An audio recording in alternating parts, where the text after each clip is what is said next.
갈라디아 6장 1, 2절입니다. 이전 단락에서 주로 개인의 윤리적 차원에서 성령을 따라 사는 삶을 다룬 바울은 6장 1절로 10절에서 성령을 따라 사는 삶이 공동체 속에서는 어떠한 형태로 나타나야 할지에 대해 다룹니다. 1절은 성령을 따라 사는 사람을 지칭하면서 이 단락을 이전 단락과 자연스럽게 연결시킵니다. 첫 번째로 바울은 범죄를 저지른 사람을 어떻게 대해야 할지 다룹니다.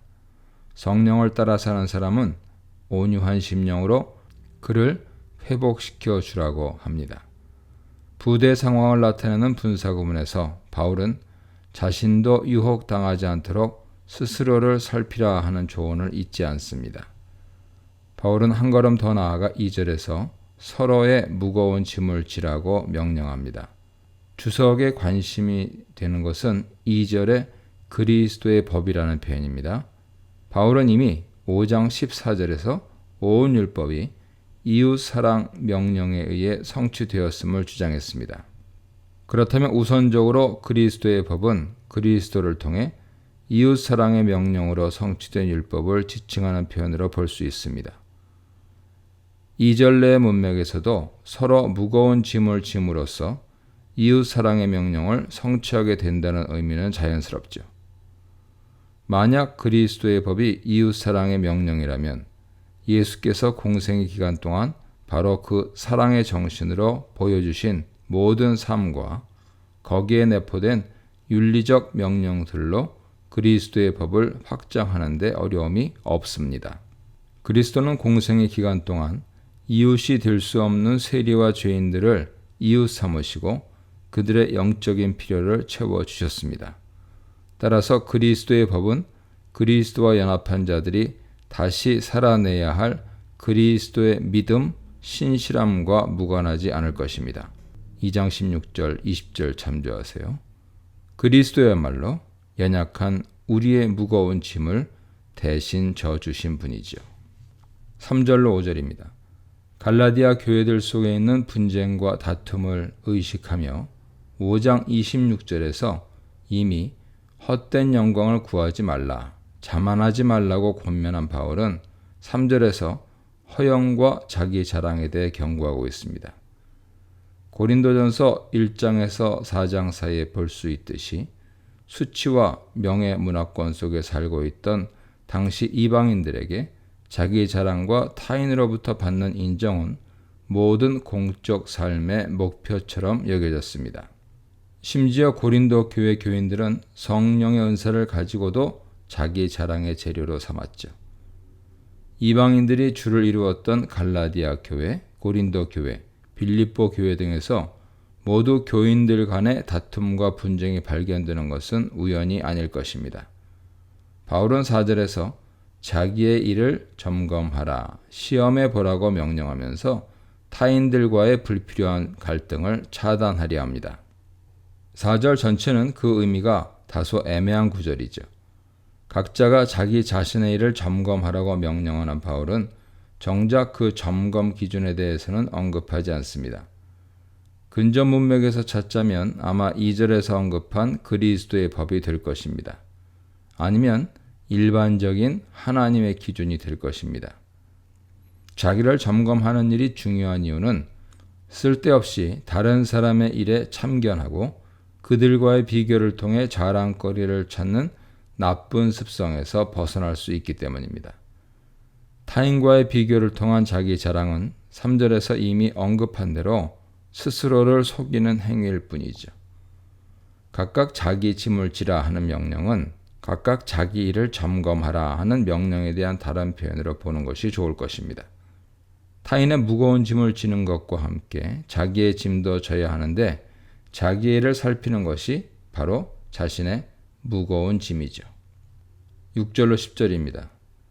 이 단락에서는 아가토스라는 단어가 6절 모든 좋은 것과 10절 착한 일에 2번, 유사한 의미의 칼로스라는 단어가 9절 선에 한 번 등장하여 전체 단락을 동일한 주제로 묶어줍니다. 성령을 따라 선한 삶을 살라는 명령이 다양한 삶의 상황 속에서 제시되죠.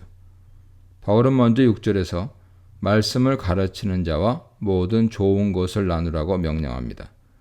여기서 말씀은 분명히 바울이 전하는 복음 메시지를 의미합니다.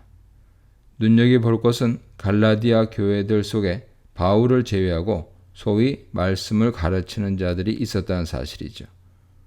여기서 말씀을 가르치는 자가 단수로 표현된 것은 그러한 부류 사람들을 통칭하는 표현으로 보입니다. 이는 갈라디아 교회들의 소위 말씀을 가르치는 교사의 직위를 가진 자들이 있었음을 암시합니다. 바울은 성도들에게 그들과 모든 좋은 것을 나누라고 명합니다. 여기서 좋은 것을 나누라는 것은 곧 교사들에게 물질적인 지원을 제공하라는 의미로 보는 것이 자연스럽습니다. 고린도전서 9장 12절에서 바울은 자신에게도 물질적 후원을 받을 수 있는 권리가 있지만 복음을 위해 그 권리를 희생했다고 말합니다. 자신은 그 권리를 희생하더라도 다른 말씀 사역자들을 위해서는 지원을 독려하는 선배 사역자 바울의 면모를 볼 수 있는 대목이죠. 7, 8절에서 바울은 다시 한번 성령을 따라 사는 삶을 살도록 권면합니다. 스스로 속이지 말라는 표현은 이후에 따라올 경고의 내용을 소개하는 도입구문으로 보입니다. 하나님은 업신여김을 받지 아니하신다와 사람이 무엇으로 심든지 그대로 거둔다는 두 표현은 당시에 잘 알려진 격언으로 들리지요.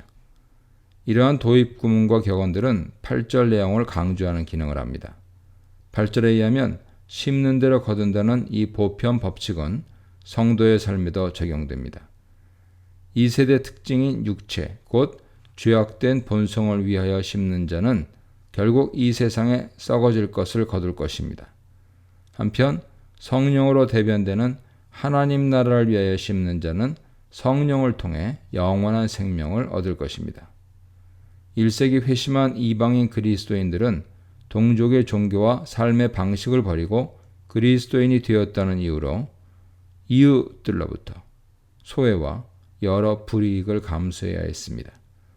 그리스도의 복음처럼 철저한 회심을 요구하는 진리일수록 버려야 할 과거의 삶의 방식은 더 많았을 것입니다.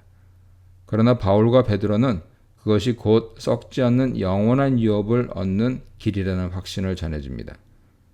거대 제국 속에 흩어져 있는 조그만 가정교회들이 제국의 억압 속에서도 하나님 나라와 성령을 위해 끊임없이 심을 수 있는 힘은 어디에서 나오는 것일까요?